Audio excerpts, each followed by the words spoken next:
సునీల్ గారు తెలుగుతో పాటు బోలెడని భాషలు నేర్చేసుకున్నారు. ఆ రేంజ్లో అన్ని సినిమాల్లోనూ అన్ని భాషల్లోనూ కనిపిస్తున్నారు.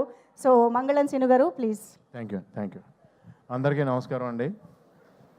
నేను పుష్ప ఫస్ట్ ఫంక్షన్ అప్పుడు చెప్పాను, ఇది ఏదో మామూలు వైబ్రేషన్ కాదండి, వేరే వైబ్రేషన్ ఇది వెళ్తానే ఉంటుందని. నేను స్పెయిన్లో షూటింగ్కి వెళ్ళి షూటింగ్ నుంచి ఎర్లీ మార్నింగ్ లొకేషన్ షిఫ్ట్ అవ్వాలండి. నైట్ 10 o'clockకి అక్కడ రెస్టారెంట్లన్నీ క్లోజ్ అయిపోతాయి. ఒక గ్యాస్ స్టేషన్ దగ్గరికి వెళ్ళాం, 9:45 అయింది. నేను దిగి పరిగెట్టి లోపలికి వెళ్ళి 10 o'clock క్లోజ్ అంటది. అంటే ఈ హ్యాండ్కి స్టఫ్ ఏది దొరికితే అది నట్స్ లాంటి ఏదోటి తినేద్దాం, కనీసం భోజనం లేకపోయినా ఇక్కడ అలా తీసుకుంటున్నాం. ఆవిడ లేడీ పెద్దవాడు ఉన్నారు అక్కడ, సారీ క్లోజ్ అన్నారు ఆవిడ. థ్యాంక్ యూ అండి, 2 ప్యాకెట్స్ అని ఇవ్వండి అని తీసుకున్నా.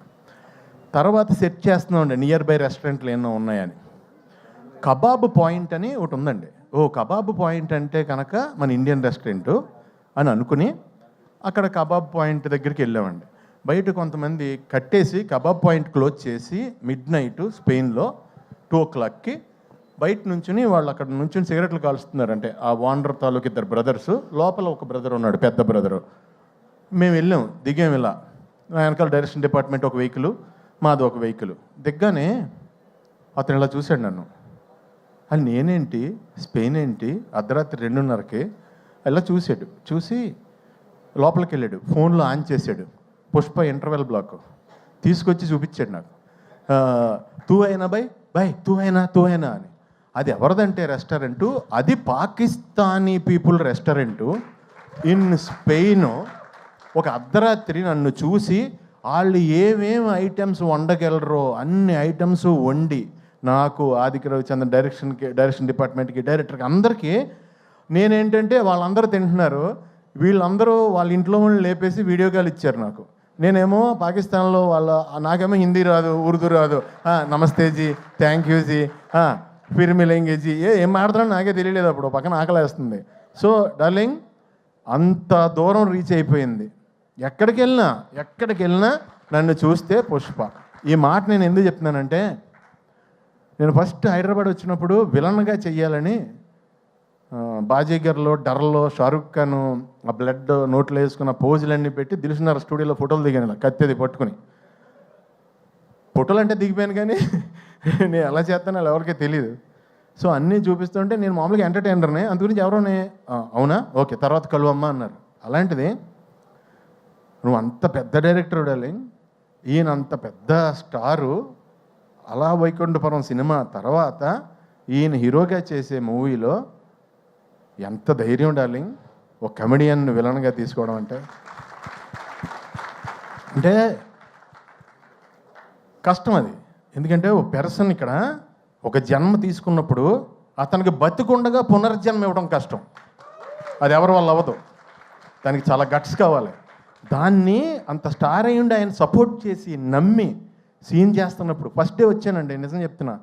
మొత్తం ఆ స్లాంగ్, నేను నా స్లాంగ్ తప్ప ఇంక వేరే స్లాంగ్ ఎప్పుడు మాట్లాడలేదు లైఫ్లో. అసలు వచ్చి మాట్లాడుతుంటే నేను పంబులు అయిపోయి కంగారు పడిపోయాను. ఎంతో సపోర్ట్ చేసి బన్నీ గారు అన్నారు లేదండి అని, మనం ఇలా సాగదీస్తాం ఇక్కడ లాస్ట్లో, ఇక్కడ అలా కాదండి, ఫస్ట్ సాగదీసి లాస్ట్లో కట్ చేస్తాం, ఇది అంటే చాలా సింపుల్గా నాకు ఒక సూత్రం చెప్పి, నేను ఇంకా మీరు డైలాగ్ పట్టించుకోవద్దండి మీరు చేయండి అంటే, నా ఫస్ట్ టైం, నా ఏజ్ కంటే పెద్ద క్యారెక్టర్, నేను ఎప్పుడు అలాంటివి చేయలేదు.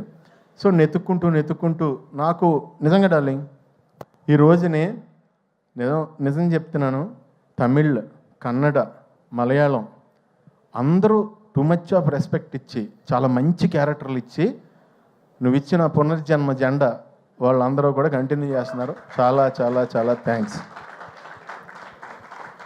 ఒక్క మాటలో అంటే మీకు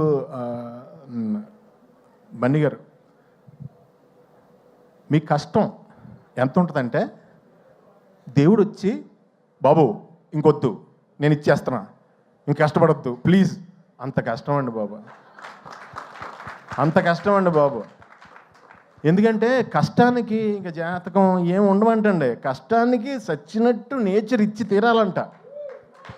మీరు ఆ కష్టాన్ని నమ్ముకున్నారు, లేకపోతే ఇక్కడ కూర్చుని ఆల్ ఇండియా రేంజ్లో బిగ్గెస్ట్ ఫిలిం కొట్టాలంటే నిజంగా ఎంత కష్టపడాలండి. It's it's impossible actually. మీరు అందరూ కలిసి పాసిబుల్ చేశారు. మీరు మీ కష్టానికే ఎప్పుడు మీకు దేవుడు 10 ఇంతలు న్యాయం చేయాలని మనస్ఫూర్తిగా కోరుకుంటున్నాను. ఫైనల్గా ఒక లైన్లో ముగించేస్తాను. డార్లింగ్,